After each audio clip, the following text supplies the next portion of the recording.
नमस्कार, तुमचं सगळ्यांचं स्वागत आहे माझ्या एका नवीन ब्लॉगमध्ये। आजचा दिवस सर्वांना सुखाचा आनंदाचा जाऊ ही स्वामीचरणी प्रार्थना। सकाळी आज भरपूरच गडबड होती। मी आज पुरणपोळ्या सकाळीच उरकून घेतल्या, सर्व जेवण वगैरे पूजा वगैरे, आणि मग आता संध्याकाळी होळीला नैवेद्य दाखवून आले आणि म्हटलं आता चला माझ्या वाटी फॅमिलीला शुभेच्छा देऊया आणि सर्वांना होळीच्या भरपूर भरपूर शुभेच्छा। आणि हे बघा आता घरचं सर्व आवरलंय आणि आता माझी गावाला जायची पण तयारी सुरू करायची आहे, त्यामुळे आमची सध्या गडबड चालू आहे। होळी रे होळी पुरणाची पोळी असं भरपूर म्हटलं जातं आणि मग मी पण आज पुरणपोळी बनवायला सुरुवात केली। आणि पुरणपोळी म्हटलं पूर्ण गव्हाच्या पिठाची, मैदा वापरला नाही बिलकुल। मीठ टाकलं, गव्हाचं पीठ घेतलं आणि हळद टाकलं, थोडंसं कलर छान आल्याने कणिक मस्तपैकी छान मळून घेतलं आणि तसंच थोडा वेळ ठेवून दिलं त्याला। आणि ह्या वेळेला जरा वेगळी ट्रिक वापरली म्हणून कदाचित पुरणपोळी फुगली असेल। मी फर्स्ट टाईम पुरणपोळी फुगली, त्यामुळे एवढं मस्त वाटलं ना नवशिक्यांसाठी, किंवा जेव्हा पुरणपोळी फुगते ना तेव्हा एवढं छान वाटतं। तसंच मला पण यावेळेला भरपूर आनंद झाला। जेवढं मी गूळ घेतलं होतं तेवढीच मी डाळ घेतली होती आणि डाळ आधी बारीक करून नंतर मग त्याच्यामध्ये गूळ टाकला आणि म्हणजे पटकन डाळ बारीक होतं पुरण, जास्त वेळ जात नाही। आणि पुन्हा एकदा पुरण यंत्रावरती ते बारीक करून घेतलं व्यवस्थित असं। आणि हे बघा माझं पुरण व्यवस्थित झालं आहे, म्हणजे पळी माझी व्यवस्थित उभी राहिली, म्हणजे पुरण माझं एकदम व्यवस्थित झालं आहे। आणि एकदा पुरण यंत्रावरती असं बारीक करून घेतलं म्हणजे व्यवस्थित पुरणपोळीला सर्वकडे लागता येईल, कुठे त्या डाळीचं कण वगैरे लागता येणार नाही म्हणून। हे बघा हे असं पुरण झालं माझं आणि पीठ पण मळलेलं होतं। हा बघ गोळा किती छान असं होतं, पुरणाचा गोळा पण झाला आहे। हा बघा मस्त गोळा हातावरती हे होते। मग मी पुरणपोळी लाटायला सुरुवात केली। आणि हा तुम्हाला सांगायचं राहिलंच, ह्यावेळेला मी गव्हाचं पीठ थोडा वेळ पाण्यात भिजत ठेवलं होतं आणि त्याच्यामुळेच की काय पुरणपोळी एवढी छान अशी फुगली गेली। कारण दरवर्षी पुरणपोळी करते पण ती अशी एवढी फुगत नव्हती, पण ह्यावेळेला मी बऱ्याच वेळेला ऐकलं होतं की पीठ पाण्यात ठेवल्यावरती थोडं पुरणपोळी छान होते आणि जेवढी पातळ लाटता येते तेवढी लाटता पण येते। आणि नेमकी त्यावेळेला मला जेव्हा पुरण मी पाण्यात ठेवलं तेव्हा तिथे कोणच शूटलं नव्हतं, ते माझ्या पण गडबडीत लक्षात नाही आलं ते शूट करायचं। पण खरंच ती छान ही एक टीप मस्तच आहे आणि खरंच मी पण वापरून बघितली ह्यावेळेला, तर पुरणपोळी एकदम मस्त झाली। हे बघा हातावरती पूर्ण पुरण आधी लावून घेतलं आणि हे जे पीठ टाकलं आहे ते मी तांदळाचं पीठ घेतलं आहे। तांदळाचं पीठ टाकून त्याला पसरवते म्हणजे छानपैकी अशी पसरली जाते।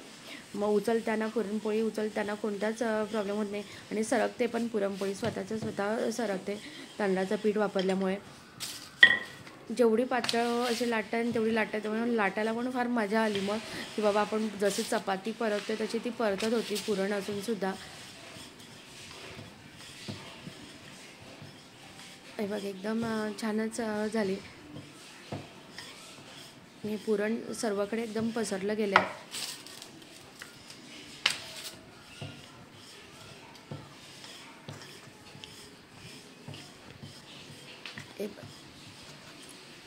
जेवढी मी लाटते तेवढी ती पसरते अशी, एकदम फार मोठी अशी पुरणपोळी झाली माझी।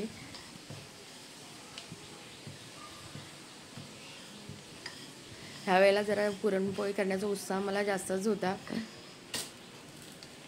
कारण आमच्या कोकणामध्ये ना म्हणजे या होळीच्या दिवशी आम्ही गोडेसण म्हणतो होळीच्या दिवशी, त्या दिवशी जास्त आम्ही नारळाच्या शेंगा, ओल्या नारळाच्या शेंगा ज्या तांदळाच्या पिठामध्ये करतात तसं आम्ही करतो वाफेवरती करून। पण पुण्यात आल्याच्या नंतर किंवा मुंबई किंवा शहरामध्ये आलो तेव्हा शहरामध्ये मोस्ट ऑफ द पुरणपोळीच बनवतात, पण आमच्या गावाकडे नेहमी अशी शेंगाच बनवतो आम्ही। अजून पण शेंगा बनवतात तिकडे गावाकडे। हे बघा पुरणपोळी किती छान फुगली ती। माझ्यापेक्षा जो माझा कॅमेरामन होता त्यालाच जास्त आनंद झाला होता। तो म्हणत होता फोडू नको, नाही फोडत नाही, फक्त ती व्यवस्थित शेकली पाहिजे, कारण आम्हाला असं डाग आलेली थोडीशी अशी पुरणपोळी आवडते।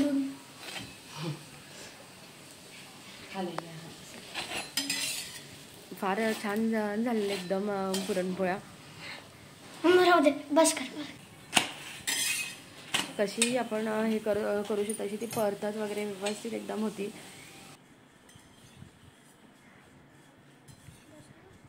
आणि बघा पटकन मी दुसरी पण पोळी दाखवते, पण सेम तशीच हे भरून घेतली आणि छान म्हणजे जसे पसरवते तशी पसरत होती.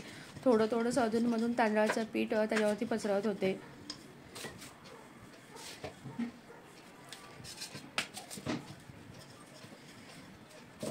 हे बघ किती छान हे होते, पटापट पटापट लाटून होत होत्या. खरंच ह्या पद्धतीने पुरणपोळ्या ते केल्यानंतर कितीतरी पुरणपोळ्या पटकन होतात. आणि मी पातळ पुरणपोळी होते. कशी तुम्ही ऑन केले बघा छानपैकी अशा पुरणपोळ्या सर्व झाल्या.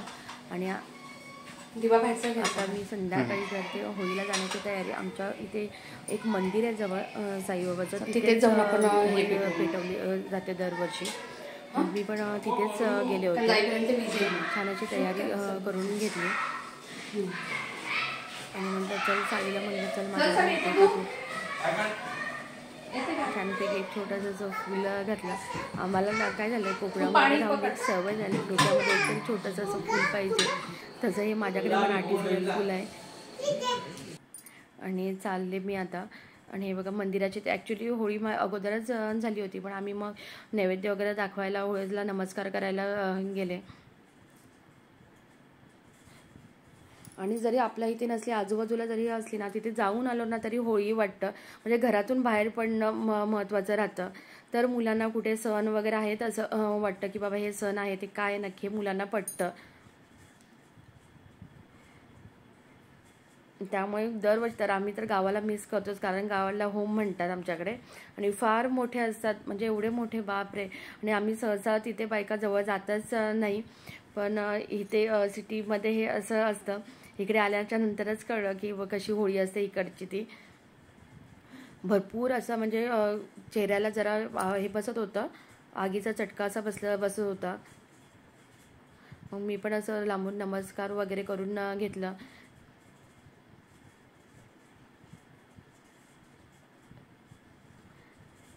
सण ना खरं तरी आपण जेव्हा त्याच्यामध्ये स्वतःहून जेव्हा त्याच्यामध्ये जातो, त्याच्यामध्ये भाग घेतो, तेव्हाच वाटतं तो सण आहे म्हणून असं मला तरी वाटतं. त्यामुळे निदान जाऊन तिथे बघणं तरी राहतं. म्हणून मी प्रत्येक सणाला जरी सोसायटीमध्ये वगैरे नसेल, जिथे होत असेल तरी मी तिथे जाऊन येते.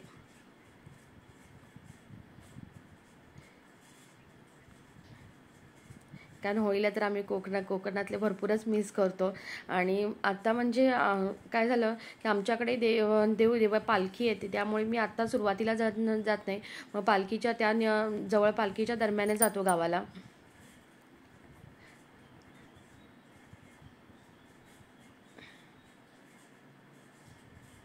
छान वाटलं. आणि पौर्णिमेचा चंद्र बघा किती छान दिसतोय, मस्त असा चंद्र पण दिसत होता.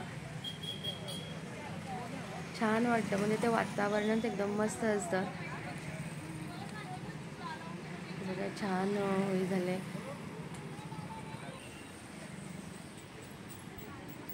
शहरात राहून एवढं करणं म्हणजे खरंच एकदम मोठी गोष्ट आहे. आता मी आले पूजा करून. आणि माझा आजचा ब्लॉग तुम्हाला आवडला असेल तर नक्की माझ्या चॅनलला सबस्क्राईब करा. आणि असेच भेटू आपण पुढच्या ब्लॉगमध्ये. आता बघू तुम्हाला मी गावचे ब्लॉग दाखवण्याचा प्रयत्न करेन, गाव कसं आहे ते आमचं. आपण भेटू नेक्स्ट ब्लॉगमध्ये. तोपर्यंत बाय बाय.